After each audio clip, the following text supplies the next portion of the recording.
शाम का समय था। उत्तर प्रदेश के एक छोटे कस्बे में 15 साल का समर अपनी ट्यूशन खत्म करके बस स्टॉप पर बैठा हुआ था। सड़क पर हल्की धुंध उतर चुकी थी और आसपास का माहौल अजीब तरह से शांत था। बस स्टॉप पर उसके अलावा सिर्फ एक बूढ़ी औरत बैठी थी जो लगातार रो रही थी। उसका रोना धीमा था लेकिन इतना भारी कि सुनने वाले के दिल पर बोझ डाल दे। समर को उस पर दया आ गई। उसने इंसानियत के नाते अपनी पानी की बोतल उसकी तरफ बढ़ा दी। तभी कुछ ऐसा हुआ जिसकी उसे जरा भी उम्मीद नहीं थी। औरत का रोना एकदम से रुक गया, जैसे किसी ने उसकी आवाज बंद कर दी हो। उसने धीरे धीरे सिर उठाया और समर की तरफ देखा। उसकी आंखों में कोई भाव नहीं था, सिर्फ खालीपन था। अगले ही पल वह अपनी जगह से उठी।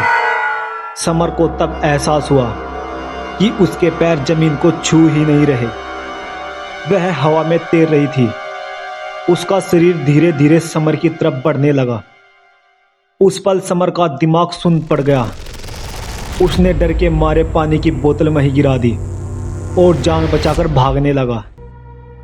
भागते हुए उसे बार बार ऐसा लग रहा था जैसे कोई उसके बिल्कुल पीछे है। सांसें फूल चुकी थी, दिल जोर जोर से धड़क रहा था। किसी तरह वह सीधा अपने घर पहुंचा। उस शाम वह देर तक यही सोचता रहा कि उसने जो देखा वह सच था या उसका वहम, मगर उसे कोई जवाब नहीं मिला। रात गहराती गई। करीब 2 बजे के आसपास समर की नींद अचानक टूट गई। कमरे में किसी के रोने की आवाज गूंज रही थी। जैसे ही वह उठकर बैठा, उसकी रूह कांप गई। वही बूढ़ी औरत उसके बिस्तर के पास बैठी हुई थी।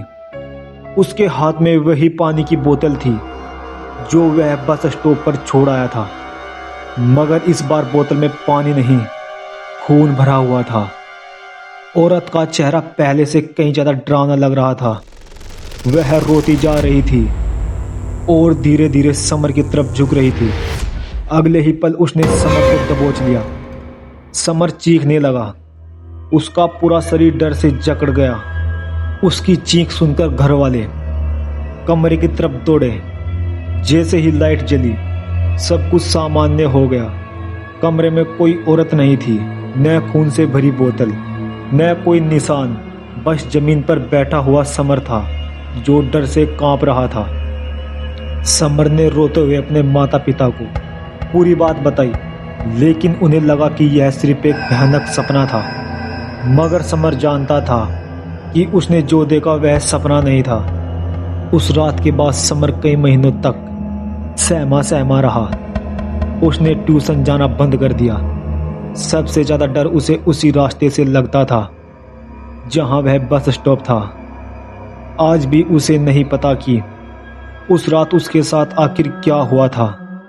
वह औरत कौन थी और उसे क्यों दिखाई दी। लेकिन एक बात तय है, कुछ रास्ते ऐसे होते हैं जहां एक बार जो दिख जाए वह जिंदगी भर पीछा नहीं छोड़ते।